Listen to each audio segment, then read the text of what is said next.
On va parler ensemble de cette fameuse FlashForge 5M Pro. Et parmi les imprimantes que j'utilise déjà depuis quelques temps, eh bien celle-ci, elle m'a apporté de sacrées surprises. Alors, je te propose de rester avec moi et puis on va la découvrir ensemble.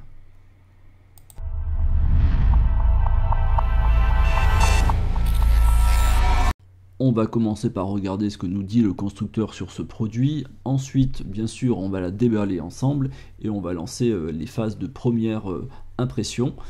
Et puis, bien entendu, il arrivera le moment des différents tests, des points que je trouve particulièrement positifs ou les choses qui m'ont chagriné par rapport à ce produit. Et puis, comme à mon habitude, je vais être totalement transparent sur le produit. Alors, commençons tout de suite.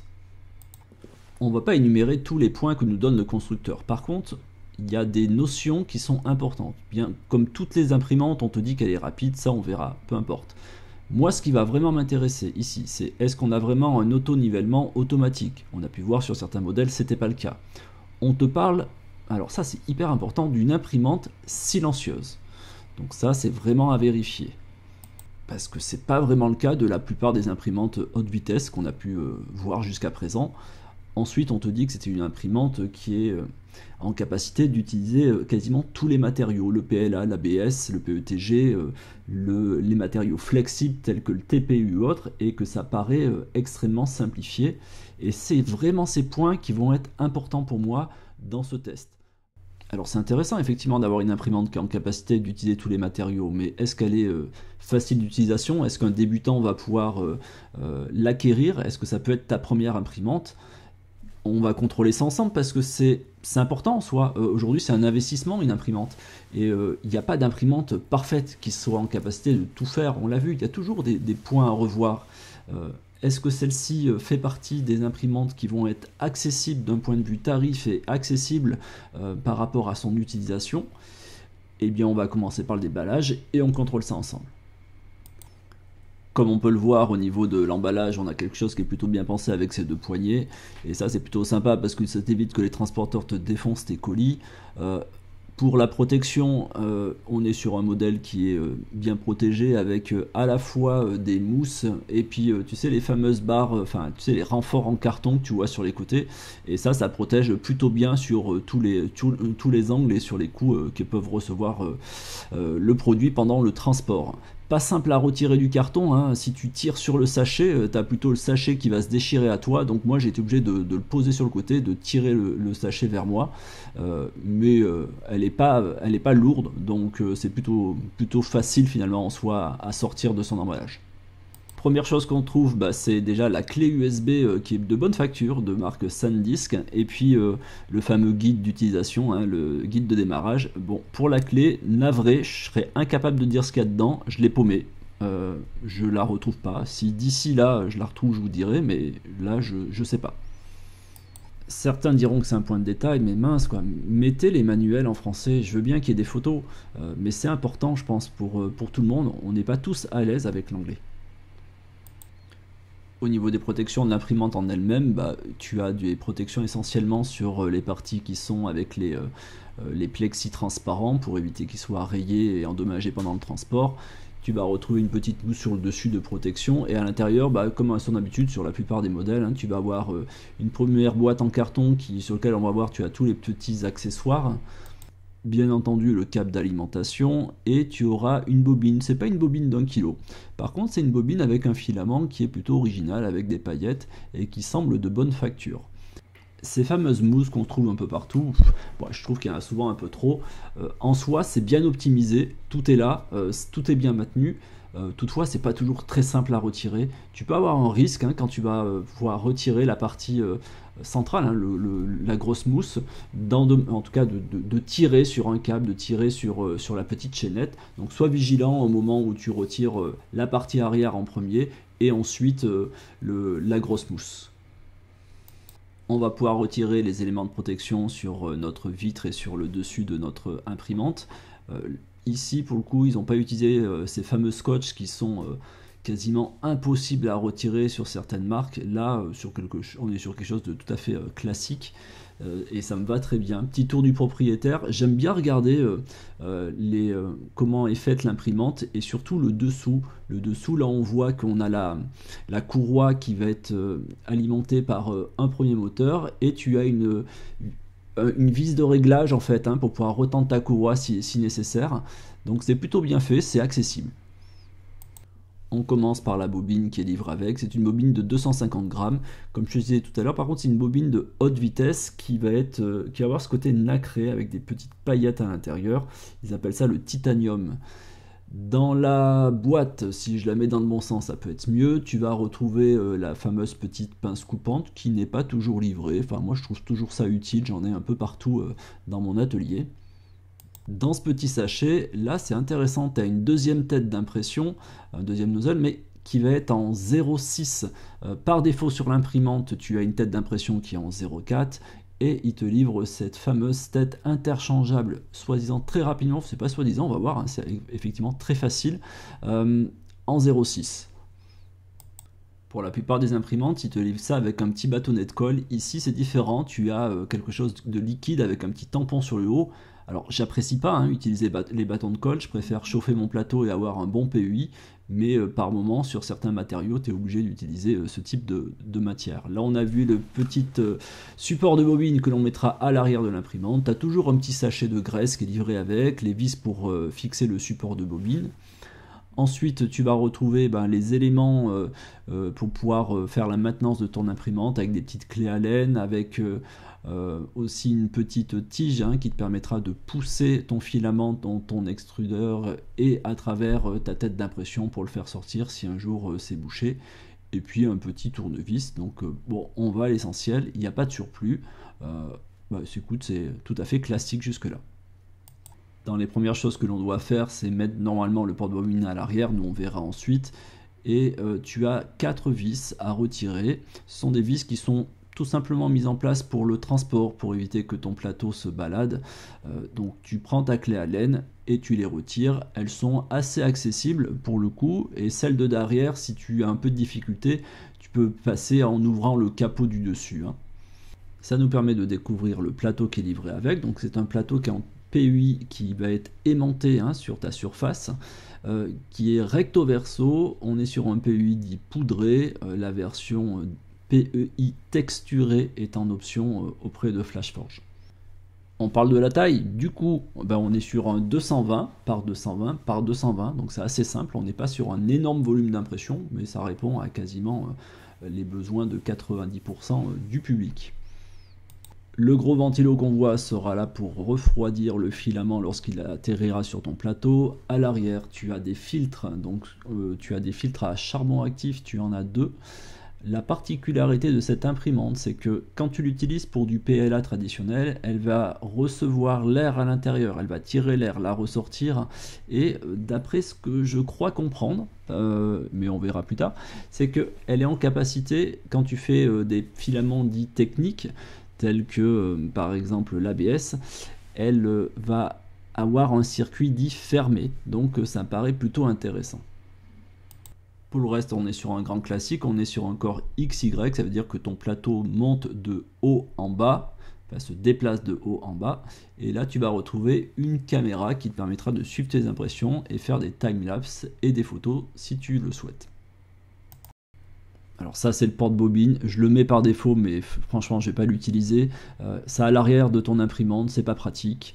En plus il est en métal, ça abîme tes bobines, ça racle. Tu vas vite comprendre que tes bobines tu vas les placer sur le côté de ton imprimante ou dans un dérouleur, c'est quelque chose qui est vraiment pas adapté. Il te reste à placer le câble d'alimentation. Juste à côté, tu as un bouton marche-arrêt et un port RJ45. Donc tu appuies sur l'interrupteur à l'arrière, le bouton poussoir sur le devant et ton imprimante va s'allumer. C'est pas très réactif. Franchement, ça va mettre du temps à ce que notre menu arrive pour pouvoir faire le choix de la langue. Et on va entendre un petit bruit. Donc c'est le... Enfin, je te laisse écouter.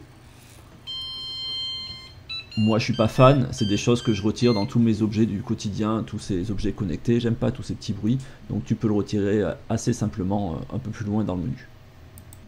Bon, là, on va juste suivre les informations qui sont à notre écran. Alors, on a le choix de la langue, et ça, c'est pas le cas de toutes les imprimantes. Sur certaines, il faut d'abord faire la mise à jour du firmware pour que le français apparaisse. Donc là, c'est un bon point. On est sur un écran de taille 4,3 pouces. Il a la particularité d'être un écran dit résistif. Sa différence, c'est que tu vas pouvoir appuyer bien sûr avec un gant, mais je les trouve moins réceptifs. En tout cas, sur ce modèle-là, je trouve pas que ce soit très confortable. Là, il va faire un check-up complet pendant environ 10 minutes. Donc, il va aller vérifier les ventilos, les composants électroniques. Il va aller faire ce qu'on appelle le nivellement, donc vérifier la hauteur de ta buse sur ton plateau. Et il va lancer aussi sa phase de résonance pour pouvoir calibrer parfaitement ton imprimante. Alors vigilance, si tu la déplaces après avoir fait cette phase de test, tu la reposes sur un nouveau meuble, et il faudra relancer l'opération. Et ça c'est important pour éviter que tu aies des échecs sur tes impressions et surtout que l'on ait des... Alors on dit souvent des petits fantômes, en gros c'est des petites fréquences, des petites vibrations qui fait que ton print n'est pas parfait. Donc pense toujours à relancer ces phases de test chaque fois que tu déplaces ton imprimante dans une autre pièce ou sur un autre support. Je te laisse écouter cette fameuse résonance. Et comme tu le remarques, c'est pas si bruyant que ça sur les autres imprimantes que j'ai pu avoir jusqu'à présent. C'est la plus silencieuse dans cette phase de test en tout cas. On en a fini avec le check-up de l'imprimante. Là maintenant, il va être temps de pouvoir placer ton filament dans ton imprimante. On s'aperçoit qu'il y a un petit filament qui traîne à l'intérieur, donc c'est plutôt bon signe. Ça veut dire que l'imprimante a été testée avant d'être envoyée. Donc là, tu vas aller sur ton écran et tu vas choisir donc le type de filament que tu as. En fonction du filament, si c'est du PLA, de l'ABS ou autre, ça ne va pas chauffer à la même température au niveau de la buse. Donc là, on va utiliser une petite bobine que j'avais de filament haute vitesse. Ton filament, tu vas devoir l'insérer dans le tube PTFE, donc le tube blanc, par l'arrière. Il passe d'abord dans un capteur de filament, donc ça va déterminer si un jour, par exemple, tu n'as plus de filament, tu vas avoir une indication qui dit je mets mon imprimante en pause, et ensuite elle va pouvoir reprendre quand tu remettras une nouvelle bobine. Alors au début j'étais surpris parce que tu vois, quand j'ai inséré mon filament, ça m'a fait sortir le tube PTFE. Mais en fait cette machine elle est un peu différente par rapport aux autres. Lorsque tu insères ton filament, il arrive au niveau de l'extrudeur, ces petits trous crantés qui vont faire passer ton filament après dans ta tête d'impression. Mais en fait le tube PTFE n'est pas maintenu. À chaque fois que tu vas changer de filament, tu soulèves un tout petit peu le tube PTFE, tu prends ta pince coupante, tu coupes le filament et tu le retires ensuite.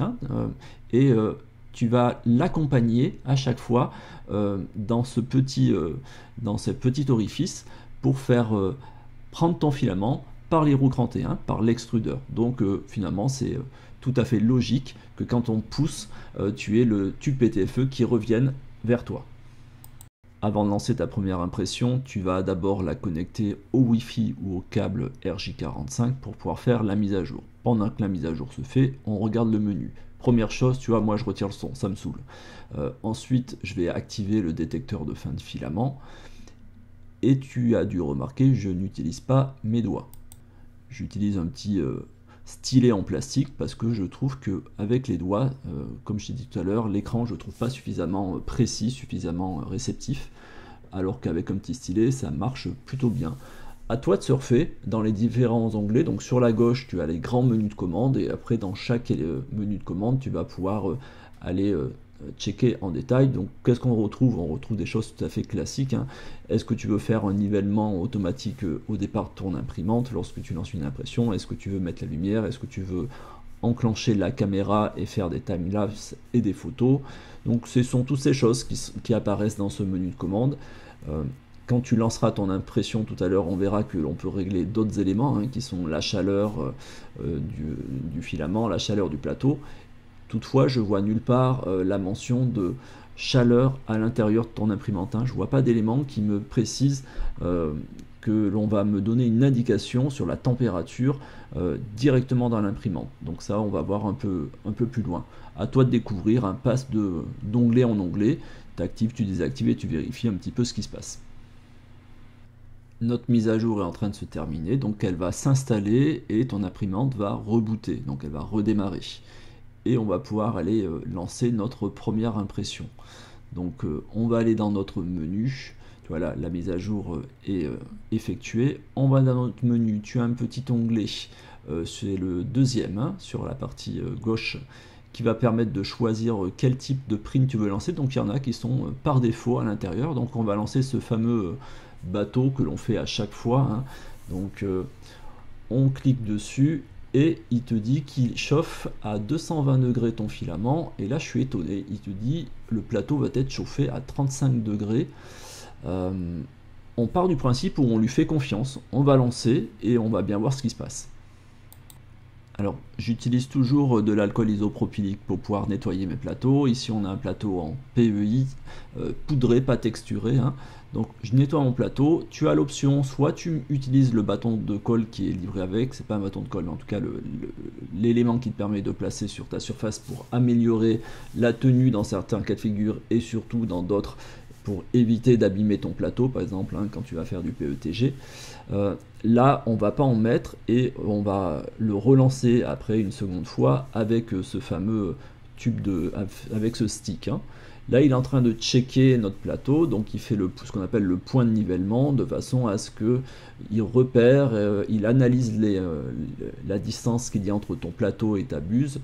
On s'aperçoit que le câble, là une fois de plus, aussi bien la chaîne que le câble, c'est pas bien pensé parce qu'une fois que tu refermes ton couvercle, ça vient frotter sur le haut de ton imprimante. Et en plus, cette chaîne vient se bloquer un petit peu sur le côté gauche.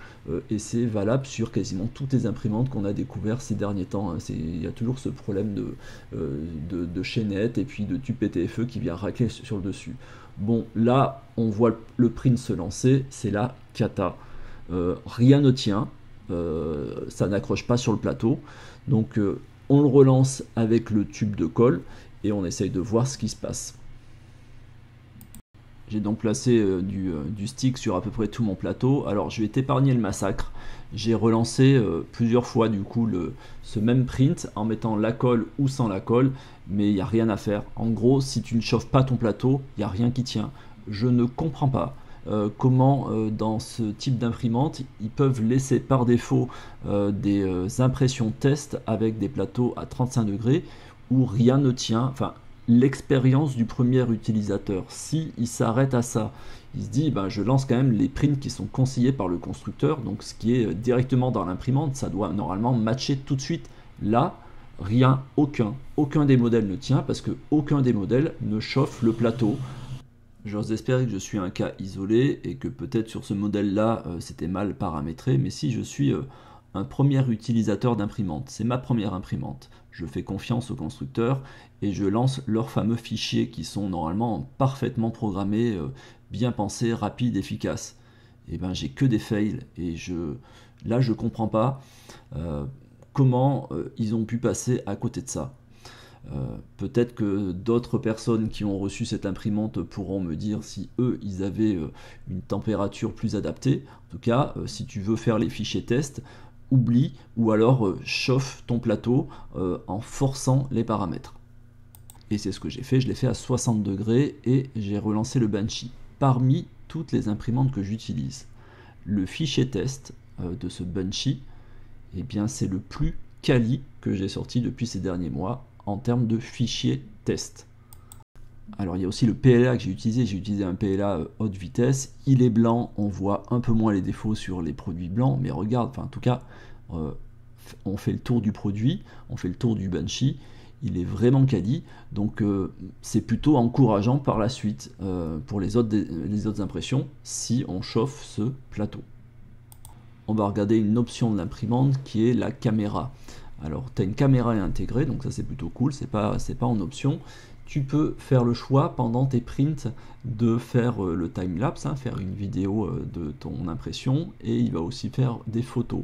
Toutefois, vigilance, ça stocke quand même beaucoup de place dans la mémoire interne de ton imprimante, et c'est pas super quali. Enfin, moi je suis pas super fan de ce type de vidéo. Ça m'apporte pas grand chose, mais bon, c'est un petit plus que certaines imprimantes n'ont pas. Effectivement, certaines imprimantes n'ont pas de caméra par défaut.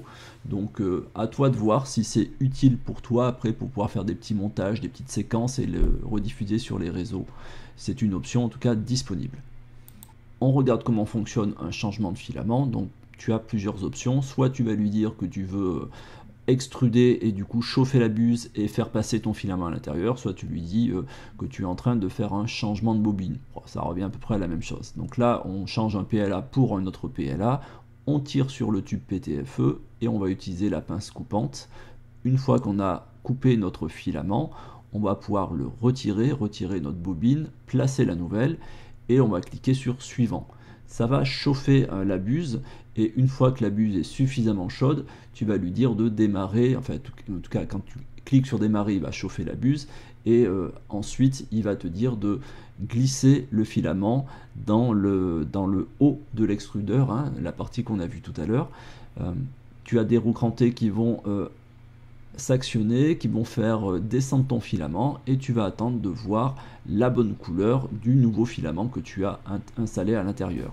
Une fois que tu as la couleur, soit tu peux lui dire je refais un cycle, mais franchement c'est particulièrement long et il extrude suffisamment de matière dans tout ce que j'ai pu voir jusqu'à maintenant, on a directement la bonne couleur, soit tu lui dis bah, je lance mon impression, je passe à autre chose. Donc tu vois là il est en train de changer la couleur et j'ai vraiment suffisamment d'extrusion de fait pour pouvoir utiliser mon filament. Je te propose de regarder comment on change la buse et effectivement tu vas voir c'est super simple. Alors c'est un petit le devant est aimanté, tu vas pouvoir le retirer, tu appuies sur les deux petits boutons, bien sûr tu fais pas ça avec une buse chaude et tu veilles à ce qu'il n'y ait pas de filament à l'intérieur, hein. Tu fais d'abord une extrusion. Donc là je force un peu parce que je m'y prends pas forcément très bien et tu vas pouvoir retirer ta buse dans son ensemble et placer ta nouvelle buse tout simplement. Donc tu as un petit connecteur, ça se branche, tu fais le système inverse, tu clipses ta buse à l'intérieur, tu replaces le devant de ton capot, là je m'assure que ce soit bien en place, et c'est fini. Donc super simple.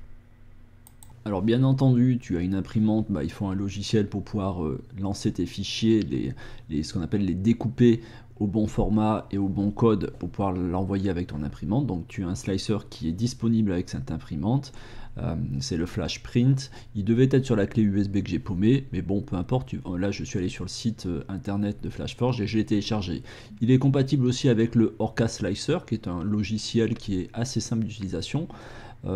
L'avantage d'utiliser le logiciel d'origine FlashForge, c'est que tu vas pouvoir avoir la visibilité avec ta caméra, hein. Je le trouve pas super confortable. Alors par contre, il est super efficace au niveau des profils. Ça veut dire que il sait parfaitement reconnaître si tu mets une buse en 0.4 ou en 0.6 et il va te proposer des paramétrages par défaut qui sont bien pensés. Typiquement, il te dit que si tu veux utiliser du TPU, il l'associe à la buse en 0.6 et tu vas pouvoir lancer des prints de qualité parce qu'il a été bien paramétré pour chacun des profils, chose qui n'est pas encore tout à fait à jour si tu utilises un autre slicer, donc un autre logiciel.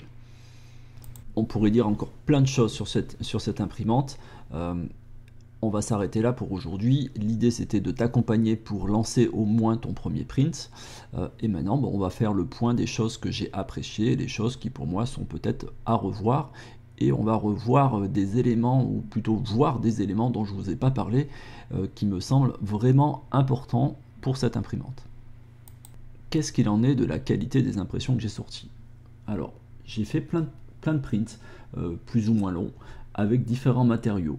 Du PLA, du TPU, j'ai essayé le PETG, et j'ai eu quasiment que des prints de bonne qualité. La seule fois où j'ai eu quelque chose qui n'était pas vraiment propre, et ben c'est de ma faute, parce que j'avais oublié qu'il y avait une buse en 0.6 dans mon imprimante, et moi j'ai préparé mon slicer avec une buse en 0.4. D'ailleurs, point de vigilance, l'imprimante n'a pas été en capacité de comprendre que je lui donnais un fichier qui était tranché en 0.4 alors que elle avait une buse en 0.6. Chose que sur la plupart des autres imprimantes, ça te dit tu ne peux pas aller plus loin, ou ça te met un avertissement en disant attention, tu as tranché dans un format qui n'est pas adapté. En tout cas, tous mes prints sont de qualité et extrêmement rapides je suis super étonné. Quand j'ai utilisé du TPU, j'ai pu sortir un print en quelques heures, je crois 4 ou 5 heures.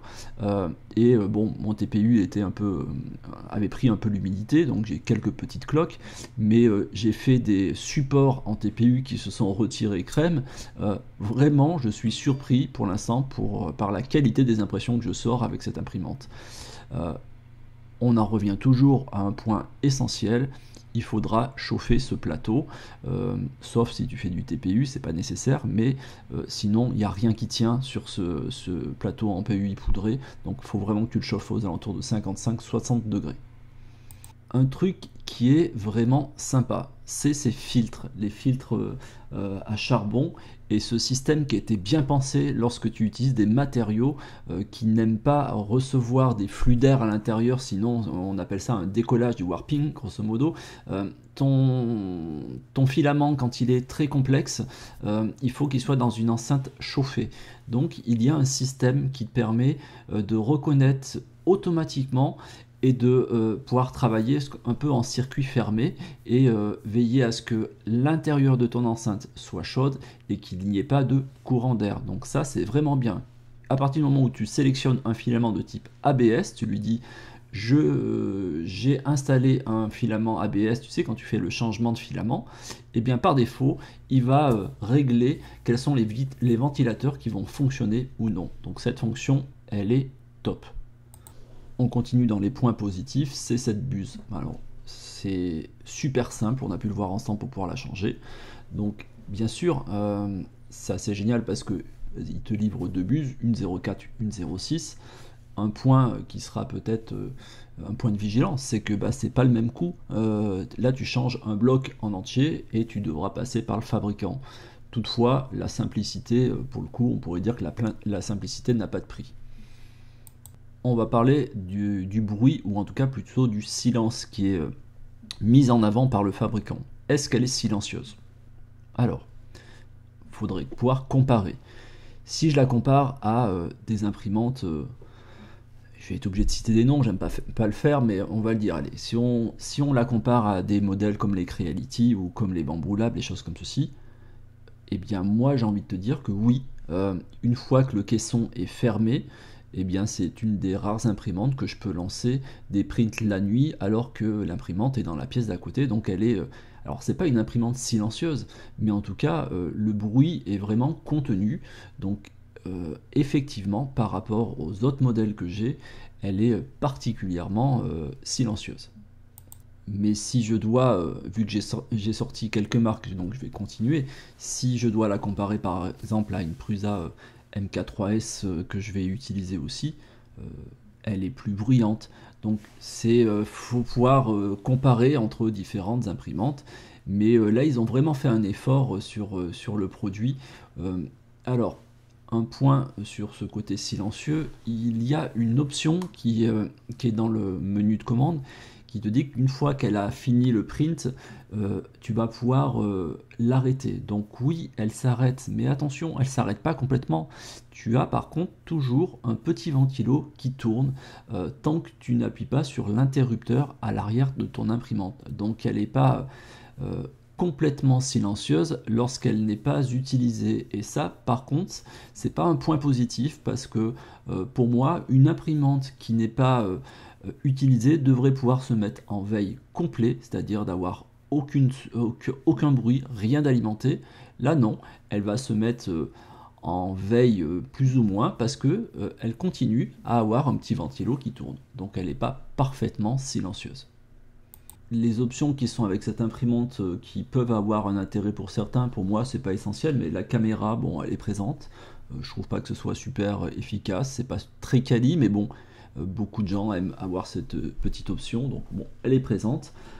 Autre élément que l'on va avoir, le détecteur de fin de filament, pour moi, franchement, j'utilise rarement ce genre de choses. Enfin, il est allumé par défaut, mais pour moi je préfère calculer en amont combien j'ai besoin de filaments pour lancer mon print. Par défaut, une imprimante, lorsque tu n'as plus de filaments, elle va te donner du coup l'indication de changer. ça reprend jamais.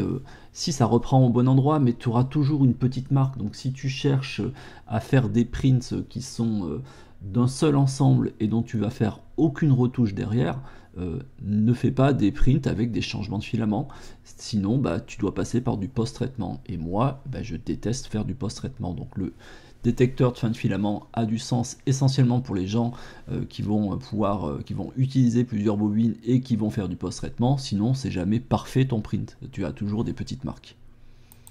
Là je suis en train de penser à l'écran, donc l'écran fait partie des points qui pour moi sont pas top sur cette imprimante.